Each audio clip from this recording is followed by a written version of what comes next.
محترم حضرات، تمام قسم کی تعریفات اس اللہ وحدہ لا شریک کے لیے ہے جس نے ہمیں پیدا کیا اور پیدا کرنے کے بعد یوں ہی نہیں چھوڑا بلکہ ہماری رشد و ہدایت کے لیے، ہمیں سیدھی راہ دکھانے کے لیے کم و بیش 1,24,000 پیغمبران دین کو اس دنیا کے اندر مبعوث فرمایا۔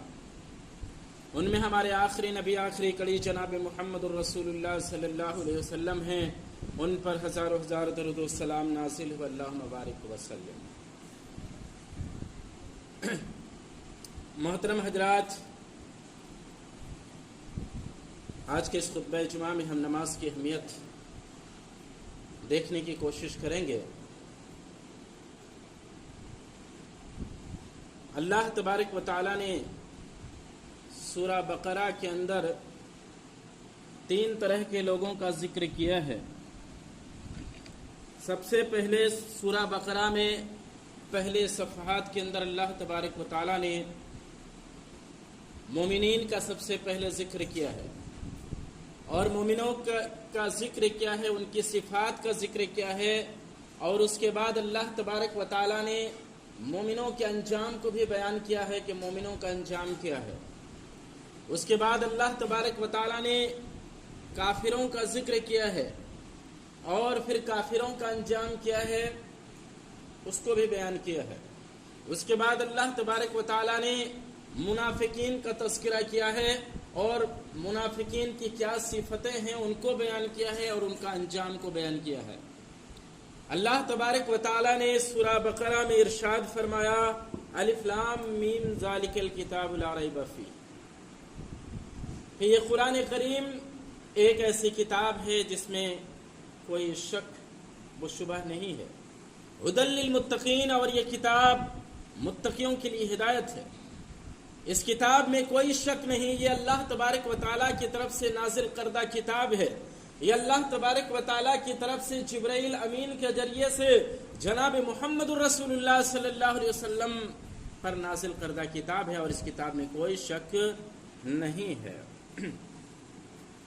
ھدی للمتقین، اور یہ کتاب متقیوں کے لیے ہدایت ہے۔ الذین یؤمنون بالغیب،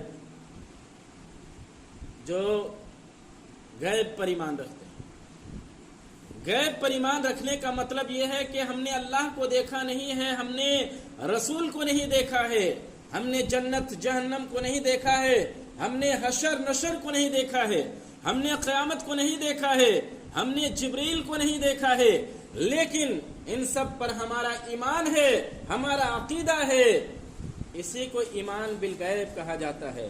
اللہ تبارک و تعالیٰ نے مومنوں کی صفتوں کو بیان کرتے ہوئے ارشاد فرمایا کہ مومنوں کی صفتیں یہ ہے، الذین یؤمنون بالغیب، جو غیب پر ایمان رکھتے ہیں، اور غیب پر ایمان رکھنے کا یہی مطلب ہے کہ ہم نے رب کو نہیں دیکھا ہے، رسول کو نہیں دیکھا ہے، فرشتوں کو نہیں دیکھا ہے، اور اسی طرح سے ہم نے قیامت، حشر نشر، پل صراط، حوض کوثر، یہ تمام چیزیں ہم نے نہیں دیکھی ہے، لیکن اس پر ایمان ہے، اسی کو ایمان بالغیب کہا جاتا ہے۔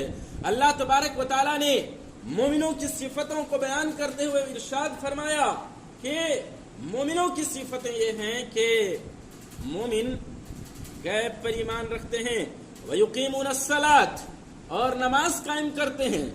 نماز قائم کرنے کا مطلب ہے کہ نماز کو خشوع خضوع کے ساتھ ادا کرتے ہیں، رب کو خوش کرنے کے لیے عبادت کرتے ہیں، اور نماز کے جو ارکان ہیں، جو شرائط ہیں، اس کو لحاظ کرتے ہوئے ادا کرتے ہیں، اور وہ 5 وقت کی نماز کی پابندی کرتے ہیں۔ بہت سارے لوگ نماز تو پڑھتے ہیں لیکن مرضی کے مطابق پڑھتے، 5 وقت کی نہیں، بلکہ انہوں نے اپنی طرف سے وقت بنایا ہوا ہے کہ ہم کو بس اتنے ہی وقت کی نمازیں پڑھنی ہے، 5 وقت جو رب کا حکم ہے، جو رسول اللہ صلی اللہ علیہ وسلم کا حکم ہے، اس پر نہیں، اپنی طرف سے انہوں نے وقت بنایا ہوا ہے کہ ہم کو بس اتنے ہی وقت کی نمازیں پڑھنی ہے۔ بہت سارے لوگ ہوتے ہیں کہ نمازیں پڑھتے ہیں سیزن کے اوپر، ان کا سیزن آنے والا ہے، سیزن میں ان کو کامیابی مل جائے، کوئی فنکشن ہے، کوئی موقع ہے، کوئی الا ہے، کوئی بلا ہے، کوئی مصیبت ہے، تو اسی وقت نماز پڑھتے ہیں کہ بلا ٹل جائے، مصیبت ٹل جائے، پریشانی ٹل جائے، اس کے بعد نماز سے پھر دور ہو گئے، یا پھر کوئی کامیابی ہاتھ آنے والی ہے تو کامیابی آنے والی ہے، اس لیے مسجد میں آ گئے، اس لیے نماز کا اہتمام کر لیا، باقی کامیابی مل گئی، نماز کو چھوڑ دیا، تو یہ یقیمون الصلاۃ نہیں ہے، یہ نماز قائم کرنا نہیں ہوا۔ اللہ تبارک و تعالیٰ نے مومنوں کی جو صفتیں بیان کی ہے اس میں ایک صفت ہے کہ وہ نماز کو قائم کرتے ہیں، وَمِمَّا رَزَقْنَاهُمْ يُنْفِقُونَ، اور جو ہم نے ان کو دیا ہے، رزق دیا ہے، اس سے وہ خرچ کرتے ہیں، وہ صدقہ و خیرات کرتے ہیں، زکوٰۃ نکالتے ہیں، غربا فقراء اور مساکین پر خرچ کرتے ہیں، مدارس مساجد میں خرچ کرتے ہیں، فقیر مسکینوں میں خرچ کرتے ہیں، یتیم اور بیوہ میں خرچ کرتے ہیں۔ اللہ تبارک و تعالیٰ نے اسی طرح سے کہا کہ والذین یؤمنون بما انزل الیک وما انزل من قبلک، اور محمد رسول اللہ صلی اللہ علیہ وسلم پر جو قرآن نازل ہوا ہے اس قرآن پر یقین رکھتے ہیں، اور آپ صلی اللہ علیہ وسلم سے پہلے جو توریت، زبور، انجیل وغیرہ کتابیں نازل ہوئی ہیں ان پر بھی ایمان رکھتے ہیں۔ ان پر ایمان رکھنے کا مطلب یہ ہے کہ ہم صرف ان کتابوں کے بارے میں اتنا عقیدہ، اتنا یقین رکھیں کہ یہ سب اللہ تبارک و تعالیٰ کی طرف سے نازل کردہ کتابیں ہیں، لیکن تفصیلی طور پر قرآن پر ہم کو ایمان رکھنا ہوگا۔ اللہ تبارک و تعالیٰ نے مومنوں کی صفتوں کو بیان کیا اور کہا اولئک علی ھدی من ربہم، یہی لوگ اپنے رب کی طرف سے ہدایت پر ہیں، واولئک ھم المفلحون، اور یہی لوگ کامیاب ہیں۔ تو اللہ تبارک و تعالیٰ نے سورہ بقرہ کے اندر تین طرح کے لوگوں کا، شروع کے اندر ہی تین طرح کے لوگوں کا ذکر کیا ہے۔ پہلے مومنوں کا ذکر کیا، ان کی صفتوں کا ذکر کیا اور ان کے انجام کا ذکر کیا کہ یہ لوگ متقی ہیں، یہی لوگ ہدایت پانے والے ہیں اور یہی لوگ فلاح اور کامیاب ہونے والے ہیں۔ تو محترم حضرات، اللہ تبارک و تعالیٰ نے سورہ بقرہ کے اندر جو مومنوں کی صفتوں کو بیان کیا ہے اس میں ایک صفت مومن کی بیان کیا ہے اللہ تبارک و تعالیٰ نے کہ مومن نماز کے قائم کرنے والے ہوتے ہیں، مومن نماز قائم کرتے ہیں، اور متقی مومن وہ نماز کے قائم کرنے والے ہیں، اور یہی لوگ ہدایت پانے والے ہیں، یہی لوگ فلاح پانے والے ہیں، اور اپنے رب کی طرف سے یہی لوگ ہدایت پر ہیں۔ تو محترم حضرات، یہ مومنوں کی صفت ہے کہ مومن نماز قائم کرتے ہیں۔ اگر ہم نماز قائم نہیں کرتے، ہمیں اپنے ایمان کا حساب کرنا ہوگا۔ کسی مفتی سے پوچھنے کی ضرورت نہیں ہے، کسی عالم سے پوچھنے کی ضرورت نہیں ہے، اپنے ایمان کا خود ہم کو حساب کرنا پڑے گا کہ ہم اگر نماز نہیں پڑھتے ہیں تو ہم مومن ہیں یا نہیں ہیں، ہم مسلمان ہیں کہ نہیں۔ تو اس لیے آپ کو اپنے ہی حساب کرنا پڑے گا، کیونکہ اگر آپ کو کوئی کہہ دے کہ آپ مومن نہیں ہیں، آپ مسلمان نہیں ہیں، آپ چڑھ جائیں گے، آپ کو غصہ آ جائے گا، آپ لڑ جائیں گے۔ اس لیے آپ کو کوئی کیوں کہے کہ آپ مومن نہیں ہیں، آپ مسلمان نہیں ہیں، آپ کافر ہو گئے ہیں، آپ مشرک ہو گئے ہیں، آپ منافق ہیں، کوئی کیوں کہنے جائے، آپ خود اپنے ایمان کا حساب لگائیے، آپ کو آپ کا رزلٹ خود مل جائے گا۔ کوئی کہنے جائے گا آپ چڑھ جائیں گے۔ اس لیے آج آپ اپنے ایمان کا حساب خود لگائیے۔ آئیے دیکھتے ہیں نماز کی اہمیت کیا ہے۔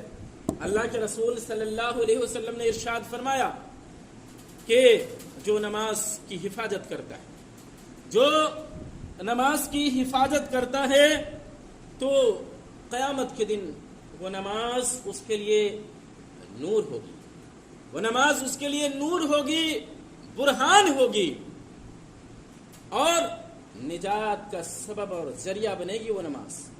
اور جو آدمی نماز کا اہتمام نہیں کرتا، نماز نہیں پڑھتا ہے، قیامت کے دن نماز اس کے لیے نہ نور بنے گی، نہ برہان، نہ دلیل، اور نہ ہی نجات کا سبب بنے گی۔ اور آپ صلی اللہ علیہ وسلم نے ارشاد فرمایا ایسے آدمیوں کا حشر، ایسے آدمی کا انجام قارون، حامان، فرعون اور امیہ بن خلف کے ساتھ ہوگا۔ اور یہ لوگ کفر کے بڑے بڑے امام ہیں، کفر کے بڑے بڑے امام ہیں، ان لوگوں کے ساتھ بے نمازیوں کا حشر ہوگا کل قیامت کے دن۔ تھوڑا مختصر دیکھ لیتے ہیں قارون کون ہے۔ قارون، اس کو اللہ تبارک و تعالیٰ نے بہت زیادہ دولت سے نوازا تھا، اور قارون کے دولت کی جو کنجیاں تھی، قارون کے دولت کی جو چابیاں تھی، 70 خچروں میں، بعض روایت کے مطابق اونٹوں میں ان کی چابیوں کو ڈھویا جاتا تھا۔ 70 خچروں میں یا پھر 70 اونٹ کے اندر ان کی چابیوں کو، ان کی کنجیوں کو ڈھویا جاتا تھا۔ اتنا بڑا خزانہ کا وہ مالک تھا، اور اس نے اللہ کے ساتھ کفر کیا۔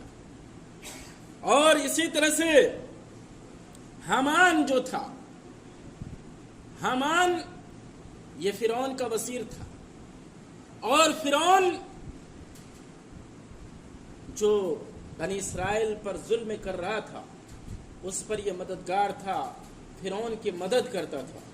اس کا بھی انجام برا ہوا۔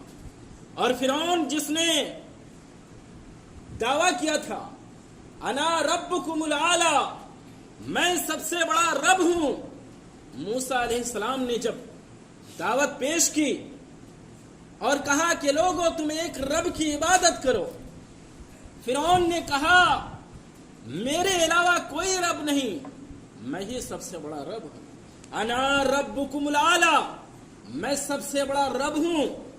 اور فرعون نے بنی اسرائیل کو اپنا غلام بنا لیا تھا، اور اس نے بنی اسرائیل کو اپنا غلام بنا لیا تھا اور سب سے بڑا رب ہونے کا دعویٰ کیا تھا۔ رب نے اسے دریا کے اندر غرق کر دیا، تباہ و برباد ہو گیا۔ جب غرق ہو رہا تھا اس نے کہا کہ میں رب موسیٰ وہ ہارون پر ایمان لاتا ہوں۔ فرشتوں نے اس کے منہ پر کیچڑ ڈال دیا کہ اب مرنے کے سمے تمہارا ایمان لانے کا کوئی فائدہ نہیں۔ اور اسی طرح سے امیہ بن خلف، یہ بھی بڑا ظالم تھا، اسلام کا دشمن تھا، اور اس کا واقعہ بھی عجیب ہے۔ اس نے ایک گھوڑا پالا ہوا تھا اور گھوڑے کو روزانہ 3 سیر اناج کھلاتا تھا، اور محمد الرسول اللہ صلی اللہ علیہ وسلم سے جب کبھی اس کی ملاقات ہوتی تھی، محمد صلی اللہ علیہ وسلم سے کہتا تھا اے محمد صلی اللہ علیہ وسلم، میں نے ایک گھوڑا پالا ہے جس گھوڑے کو میں روزانہ 3 سیر اناج کھلاتا ہوں، اور اسی گھوڑے پر سوار ہو کر کے میں ایک دن آپ کو قتل کر دوں گا۔ اللہ کے رسول صلی اللہ علیہ وسلم اس سے کہتے انشاءاللہ میں تم کو قتل کروں گا۔ غزوہ بدر کا موقع ہوا، یہ شخص اللہ کے رسول صلی اللہ علیہ وسلم کو قتل کرنے کے لیے آپ کو ڈھونڈنے لگا۔ ایک موقع پر یہ اللہ کے رسول کے قریب ہو گیا۔ صحابہ نے کہا کہ اللہ کے رسول کیوں نہ ہم اس کو مار دیں، روک لیں۔ آپ نے کہا کہ نہیں، آنے دو۔ امیہ بن خلف رسول اللہ صلی اللہ علیہ وسلم کے قریب ہوا، آپ نے ایک صحابی کا نیزہ لیا اور اسے مارا۔ وہ پورے لوہے کی ٹوپی اور لوہے کے خود اور جو لوہے کا جو ان کا لباس ہوتا ہے اس میں تھا، لوہے کے لباس میں پورا ڈھکا ہوا تھا، لیکن یہاں پر اس کا تھوڑا سا دکھ رہا تھا۔ اللہ کے رسول صلی اللہ علیہ وسلم نے اس نیزے کو لیا اور اس کے گلے کے پاس نشانہ لگا کر کے مارا۔ تھوڑا سا خراش آیا، اپنے گھوڑے سے لڑھک کر کے نیچے گرا، چیخنے لگا، اپنی لشکر کے اندر دوڑا، کہنے لگا کہ محمد الرسول اللہ صلی اللہ علیہ وسلم نے مجھے قتل کر دیا۔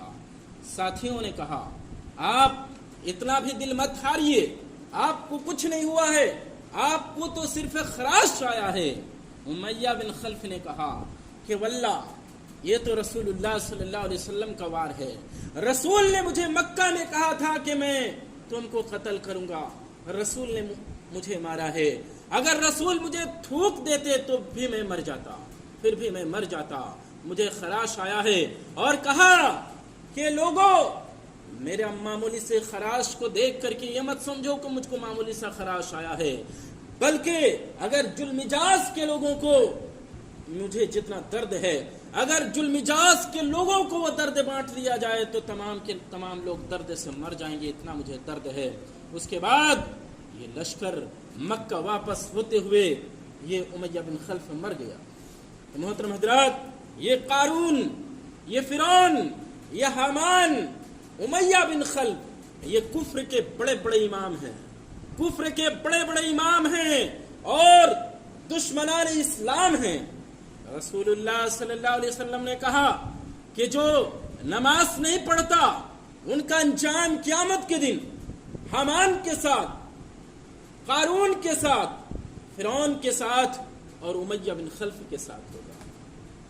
محترم حضرات، ہم اپنے انجام کے بارے میں اس حدیث رسول کو سامنے رکھتے ہوئے ہم اپنے انجام کو سوچ سکتے ہیں کہ ہمارا انجام کیا ہوگا اگر ہم نے نماز کو ترک کر دیا، ہم نے نماز کو نہ پڑھا، ہمارا انجام کیا ہوگا کل قیامت کے دن؟ کیا ہم حامان، فرعون، قارون، امیہ بن خلف کے ساتھ اٹھائے جائیں گے؟ یقیناً اگر ہم نے نماز کا اہتمام نہیں کیا ہمارا انجام اسی کے ساتھ ہوگا. اسی طرح سے اللہ کے رسول صلی اللہ علیہ وسلم نے نماز کی اہمیت کو بیان کرتے ہوئے ارشاد فرمایا، بین الرجل و بین الشرک والکفر ترک الصلاۃ. اللہ کے رسول صلی اللہ علیہ وسلم نے ایک باؤنڈری کھینچی، ایک حد فاصل، ایک دیوار اللہ کے رسول صلی اللہ علیہ وسلم نے کھینچی ہے اور کہا کہ دیوار کے اس پار کے لوگ مومن، دیوار کے اس پار کے لوگ کافر، مشرک. اور وہ دیوار کیا ہے؟ وہ دیوار نماز ہے. اللہ کے رسول صلی اللہ علیہ وسلم نے کہا کہ وہ بین الرجل و بین الشرک والکفر ترک الصلاۃ، کہ ایک آدمی نماز پڑھتا ہے مومن ہے، نماز نہیں پڑھتا کافر ہے، مشرک ہے. نماز چھوڑ دیا کافر ہے، مشرک ہے. نماز پڑھتا ہے مومن ہے. نماز ہی دیوار ہے، نماز ہی حد فاصل ہے، نماز ہی فرق کرتا ہے، نماز ہی فرق کرتی ہے کہ مومن کون ہے، کافر کون ہے، مشرک کون ہے. اگر ہم نماز پڑھتے ہیں مومن ہیں، نماز نہیں پڑھتے ہم مومن نہیں ہیں، ہم کافر ہیں، مشرک ہیں. اور یہ فرمان رسول کا ہے اور یہ فرمان اور یہ حد فاصل رسول نے بیان کیا ہے. اس لیے اگر کوئی کافر یا مشرک کہہ دیتا ہے چڑھیے نہیں، نماز پڑھیے، یہ حد فاصل رسول نے بیان کیا، یہ دیوار رسول نے کھینچی ہے. اس لیے نماز کا اہتمام کیجیے، مومن بنیے، مسلمان بنیے، متقی اور پرہیزگار بنیے. اسی طرح سے اللہ کے رسول صلی اللہ علیہ وسلم نے ارشاد فرمایا کہ مرو اولادکم بالصلاۃ وہم ابناء 7 سنین. اللہ کے رسول صلی اللہ علیہ وسلم نے کہا کہ جب اولاد 7 سال کے ہو جائے، اولاد 7 سال کی ہو جائے تو نماز کا حکم کیجئے، اور 10 سال کا ہو جائے اور حکم کرنے پر بھی، بولنے پر بھی نماز نہ پڑھے، مار کر کے نماز پڑھائیے. یہ نماز کی اہمیت ہے. اللہ کے رسول صلی اللہ علیہ وسلم نے اپنی اولاد کو کہا کہ 7 سال میں حکم کرو، نماز پڑھے، ٹھیک ہے، نہیں پڑھے، 10 سال کی عمر ہو گئی، مار کر کے نماز پڑھائیے. اس حدیث کے اندر بہت بڑا پیغام چھپا ہوا ہے. ہم صرف اتنا سمجھتے ہیں اس حدیث میں کہ اس حدیث میں صرف نماز کا حکم ہے. نہیں، اس حدیث میں نماز کے حکم کے ساتھ ساتھ اولاد کی تربیت کا بھی حکم ہے. وہ کس طرح سے؟ وہ اس طرح سے کہ جب بچہ 7 سال کا ہو جائے ہم اسے نماز کا حکم کریں گے، بچہ نماز کو آئے گا. بچہ جب نماز کو آئے گا اسے گیان ہوگا، علم ہوگا کہ ہم کو پاک صاف رہنا ہے، پاک صاف رہنا ہے، تو ہی ہماری نماز قبول ہوگی. تو وہ اپنے اندر پاکی، صفائی، ستھرائی کا اہتمام کرنے لگے گا. پھر اس کے اندر گیان آئے گا، علم آئے گا کہ نماز کے لیے کپڑے کی پاکی، صفائی، ستھرائی ضروری ہے. تو پھر